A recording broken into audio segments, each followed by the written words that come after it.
Hi everyone, this is Josh Culp. We are learning Daf Shui. We are on Daf Yod Gimmel of Masechet Gittin. First of all, happy Hanukkah. I hope everybody having a great and joyous festival.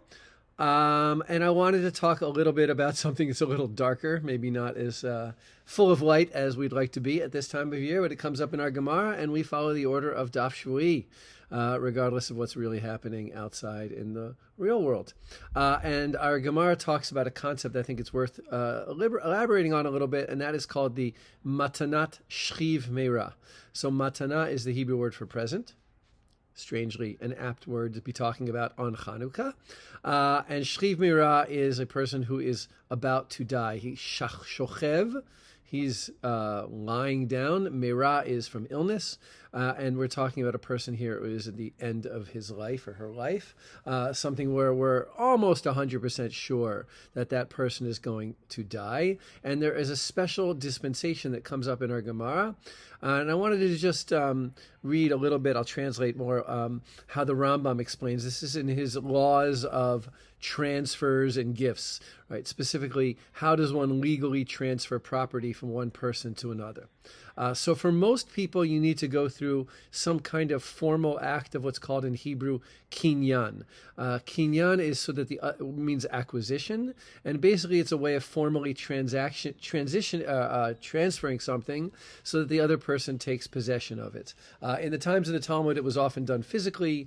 Already in the Talmud, they think that this is a problem because how do you take possession of something that's not in your presence? So we find more symbolic ways of legally transferring objects. One of them you may be familiar with when you, let's say, sell your chametz, you do the little pen lifting up thing or handkerchief lifting up thing. That is actually a formal act of kinyan, and it allows you to transfer your chametz to the rabbi or agent who will sell it on your behalf. Another common instance in which we see that is in the ketubah signing.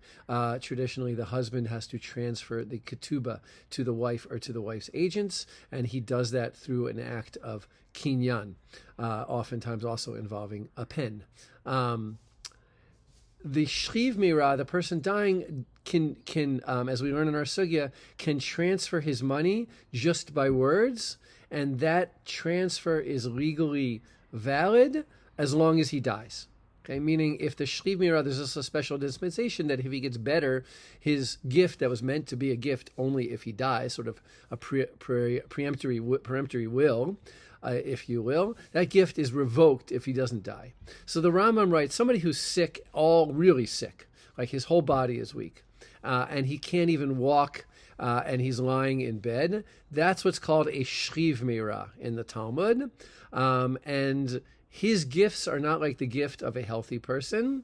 And the Rambam explains, how is this so? If a sick person, a dying person, issues a directive and he says, give so-and-so money, whether he says it during the week or on Shabbat, he can even do it on Shabbat, whether he writes it or doesn't write it, the other person acquires that money when the dying person dies, and we don't need a formal act of kinyan.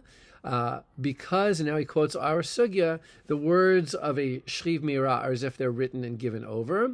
And then the Rambam points out that this is a rabbinic actment, a sort of a tweaking of Torah law. And the rabbis made their halacha even as strong as Torah. And the ideology behind it is we don't want the dying person, he's got enough to worry about. He shouldn't have to worry that his directives at the end of his life will be carried out at his death, right? We want to make him sure to give him a little bit of nachas, a little bit of comfort, knowing that when he dies, the things that he wants to occur after his death will occur. So that's a concept that comes up a lot in places in the Gemara that we talk about kinyan, and it comes up in the sugya as well. Happy Hanukkah to everybody.